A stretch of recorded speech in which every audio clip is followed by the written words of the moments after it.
Hey, this is Matt. Once again, welcome back to another video. Another paid request. This time for Joseph. Thank you so much for that. For those interested in requesting any type of videos, reviews, topics, reactions, commentaries, re-reviews, tier lists, whatever it may be, feel free to send it either directly to my PayPal or join my Patreon. Both links are down below in the info box.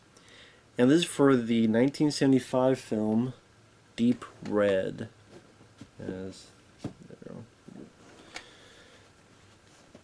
Deep Red I've always enjoyed, and I'm not like a Dario Argento aficionado. There's a couple I've seen of his I didn't mind, Suspiria, Phenomena, but this one always appealed to me when I first saw it. The soundtrack, the style, the camera work, really liking David Hemmings' performance.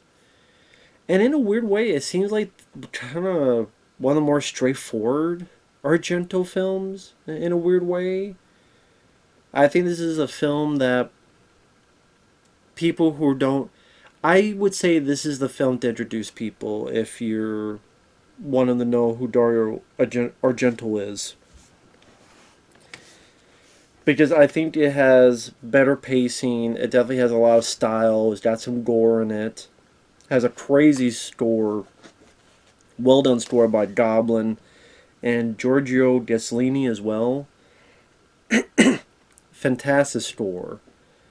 And like I said, David Hemmings is very likable. He plays his music teacher that one day is going home and he sees a murder, a woman being attacked, and go through glass, and he goes up and finds her body, and from then on he's either being stalked by the killer or he's looking to the mystery as to why this is all going on.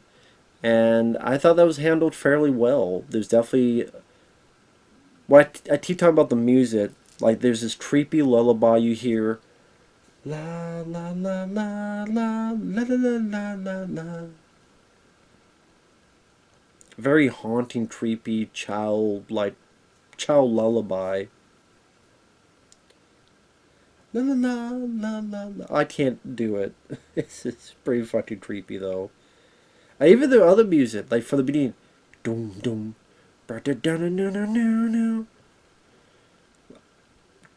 definitely one of the best scores that Goblin has done for a film. I know the guys at Dead Pit, friends of mine, they used a lot back in the day on their shows when they promoted stuff. They'd have this music. And this is before I knew about the movie. I'm like, what is that? Oh, okay, that's from this film. And also with the camera with Dario Argento, the way, for example, the killer has all these trinkets. It's like a black background, and you have the up-close photography of these trinkets going over this and roving over this. And smooth, not like shaky, not like going over the... Not, you know, you're trying to do this and you're shaking, like very smooth pans going across this trinket here and this trinket here, and then going across these drawings that these kids made, and then this little, like, the marbles and this little baby doll thing that really creates such a mood and atmosphere for what's going on.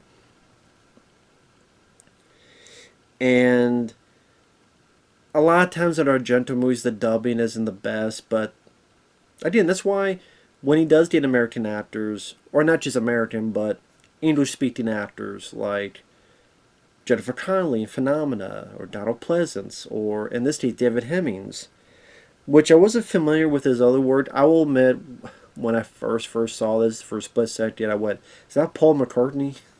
But it's not, of course. That'd be funny if they got Paul McCartney starring this, but I'm like, is that Paul McCartney? No, it's not. It's David Hemmings. But I'm not familiar with a lot of his other work. I think he was in this film, I want to say it's called Harlequin.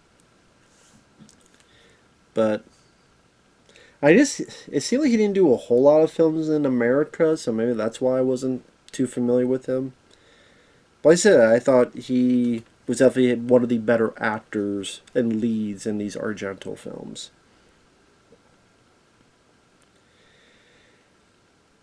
So again, he sees this murder, and the way Argento does the murder scenes, there's a weird bit of art to it. with the way the cuts are made and the way they're at times unique. Like, it's not just a stab and you go. It's becomes a whole fixture on itself where, oh, the person just thrown through a window, but they don't just get their head through the window. They're also their neck gets put on the glass and gets cut. Oh, someone gets grabbed, but they don't just get bashed on a chair. No, they get bashed with their teeth. And go over here and bash their teeth again. They add that extra factor, type of factor.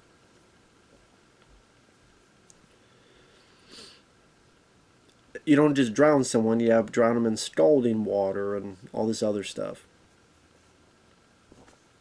Definitely creates a bit of creepy effectiveness in some of these sequences of the murder and mayhem. You know, give a bit more visceral reaction is what I'm saying. And there's a lot of nice, creepy, atmospheric scenes where, like this author that called David Hemmings, and she turns and she's going down this hallway, and in the foreground here is this hanging doll, while the character's like over here. I imagine the character's over here looking down. You have this hanging doll here. Oh, just the way it's framed, and at times, I guess in other movies you get more of a color scheme. Maybe this is less so compared to others. Just the way Argento shot certain sequences, certain ways he framed stuff. Just all in all, a great. Like I said, I think this is Argento's best film. It's easily my favorite of his. Easy for me to watch and enjoy. I don't know, just I've seen some of the earlier Argento films. I weren't really big on them. I wouldn't say I'm a hardcore Argento fan. Some of his later ones, like Dracula 3D, is a one big pile of shit, in my opinion. But this, like certain POV shots and like what certain way of sound design, like when that author sees a doll hanging in the foreground that we see, there's this haunting wind. It just creates an atmosphere around it that gives a bit of life to what's going on. Or when David Hemmings he thinks he hears something. And he's playing the piano to not warn the person, and he's playing one hand and he gets this thing. During around that, there's an up close of a tape recorder, but the camera like roams over to really give precedence and importance to this tape recorder that plays this creepy lullaby, which is what we heard at the beginning of the film.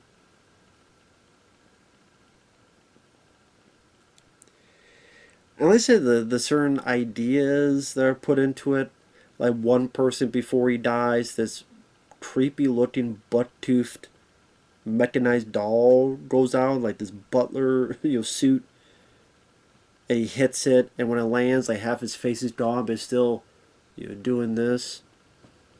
It just, I tell you, just give that visceral reaction. What the fuck is that? But it gets the audience into the movie and be like participating and feeling something instead of feeling just bland or boring or passive. It seems like Argento, didn't want his audience to be passive, wanted them to feel certain strong emotions, like ooh or what the fuck or any amount of emotions. And the mystery, just something about the mystery, the way it was done was kind of interesting, involving. Where like David Hemmings is looking or getting information, and there's this house and he's looking at the designs, but there's a hidden room, so he's gotta go break this room, but something falls away and he's hanging for dear life, and the music's rising up and he goes inside and that's where the room is. He's breaking the wall down, and or before finding pieces of this wall and breaking it away and finding these weird creepy drawings. It's almost like a weird it's weird for me to say this, adventure quality to it. Instead of unearthing gold or unearthing treasures, unearthing creepy shit that'll lead to the next clue. So it's kind of that little mystery adventure quality to. Plus, again, liking the lead guy, liking his acting. He just seemed natural for the part. It wasn't awkward dubbing to take me out of it. It wasn't, at least it wasn't to me. That definitely helps a lot.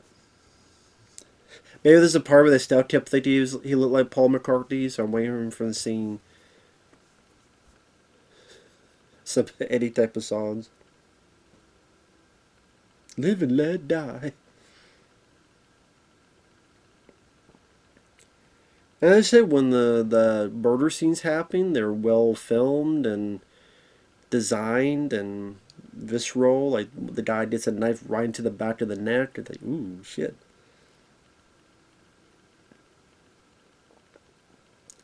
You know, the walled off room where he finds a desiccated corpse. You know, where it leads him, one thing leads to another to go to this school. Like I said, the mystery got me intrigued to see where this was leading up to, where this was going. The female reporter was there. I mean, she was alright. I mean, I could take her or leave her. You know, she didn't make a huge impression on me. Like, she was tolerable. Yeah. Like I said, it's more about getting involved with the mystery of the story, enjoying just the way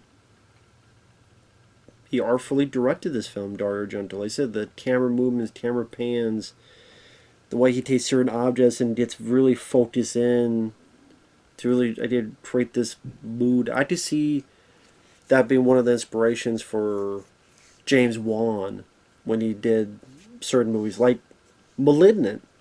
I always see not exact shots, but some of that same feel in films like *Malignant*, which was nice. Because *Malignant* was kind of Argento met basket case. I think that's why I liked it. It was like this. It is kind of like Dario Argento if he made basket case, in a way.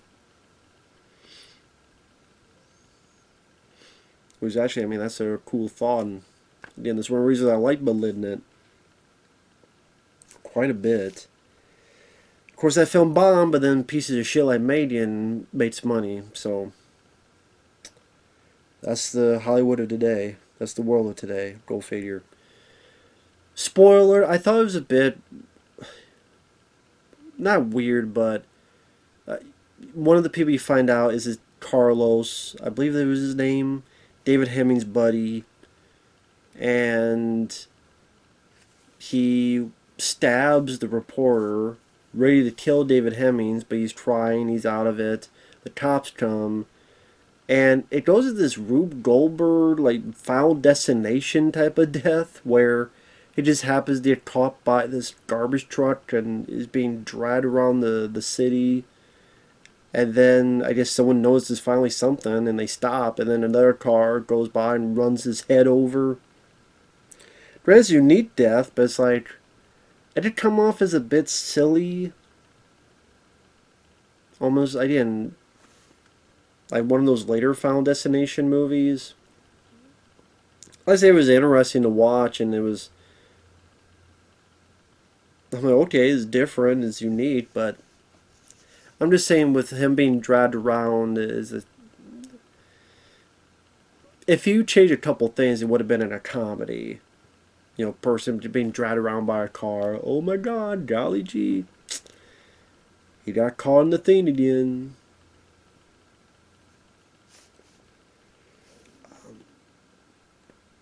But I'm actually thankful that's not the final end of the movie, because you find out that, and I did like this bit, super spoilers for those who haven't seen it, David Hemmings knows there's something wrong, something going on, because he had mentioned that there's this painting he saw, but he could never find the painting, and he looks over the room, and says, well, wait a minute, that wasn't a painting, it was a mirror. And he remembers that it was a face he saw in the mirror. And I like that they did not cheat this.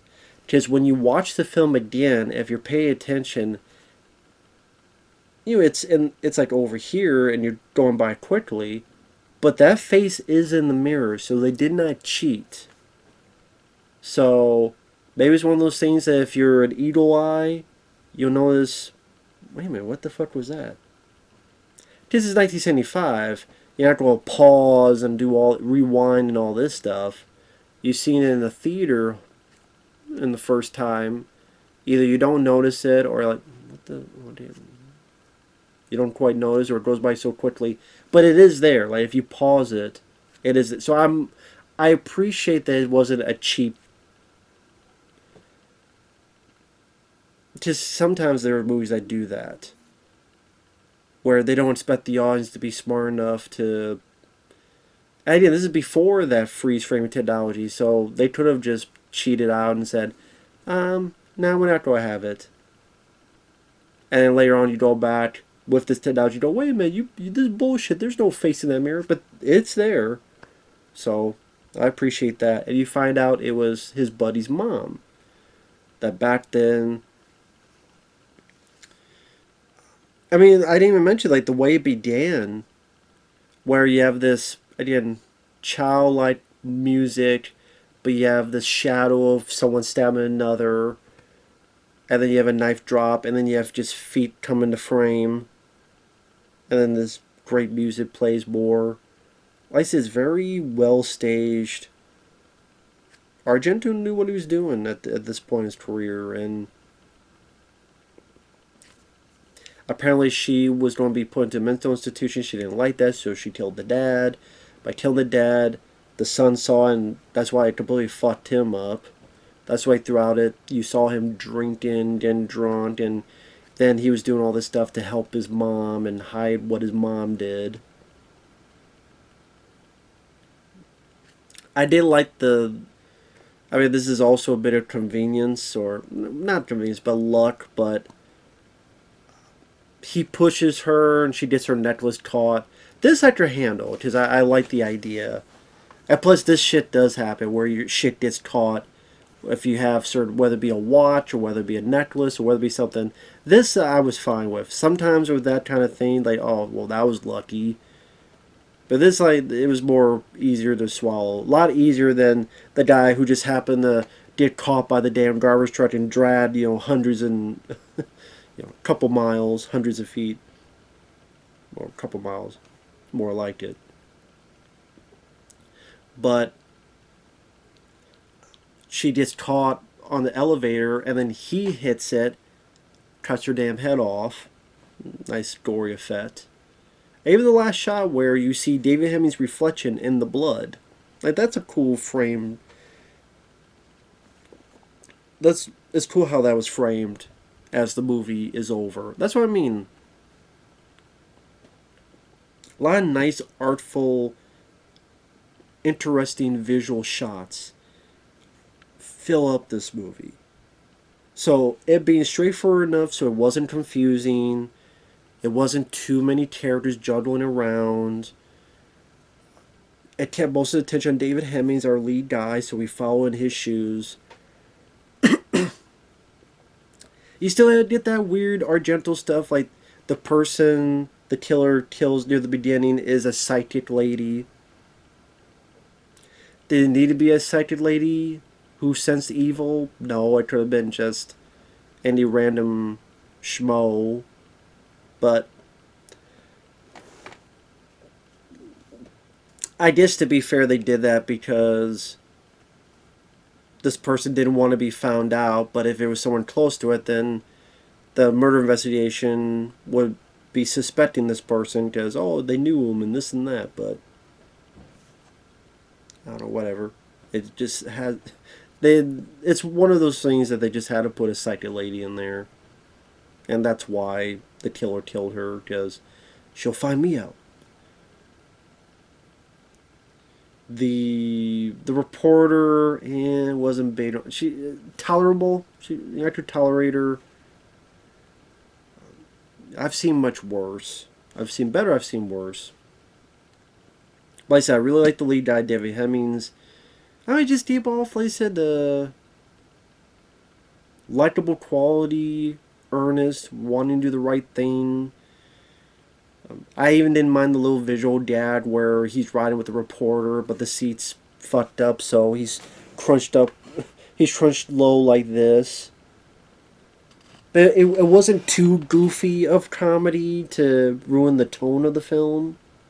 It's like a nice little funny gag, but he had nothing to like be like out of the blue, like Hatchet films that tries to be scary movie comedy with crazy gore. And I'm like, you know what?